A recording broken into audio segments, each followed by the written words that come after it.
Had Lydia and her mother known the substance of her conference with her father, their indignation would hardly have found expression in their united volubility.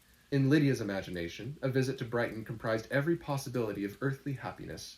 She saw with the creative eye of fancy the streets of that gay bathing place covered with officers. She saw herself the object of attention, to tens and to scores of them at present unknown. She saw all the glories of the camp, its tents stretched forth in beauteous uniformity of lines, crowded with the young and the gay, and dazzling with scarlet. And to complete the view, she saw herself seated beneath a tent, tenderly flirting with at least 6 officers at once. Had she known that her sister sought to tear her from such prospects and such realities as these, what would have been her sensations? They could have been understood only by her mother, who might have felt nearly the same. Lydia's going to Brighton was all that consoled her for the melancholy conviction of her husband's never intending to go there himself.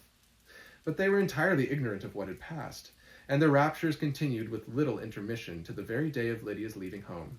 Elizabeth was now to see Mr. Wickham for the last time.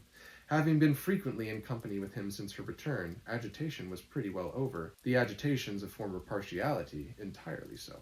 She had even learnt to detect, in the very gentleness which had at first delighted her, an affectation and a sameness to disgust and weary. In his present behaviour to herself, moreover, she had a fresh source of displeasure, for the inclination he soon testified of renewing those attentions which had marked the early part of their acquaintance could only serve, after what had since passed, to provoke her.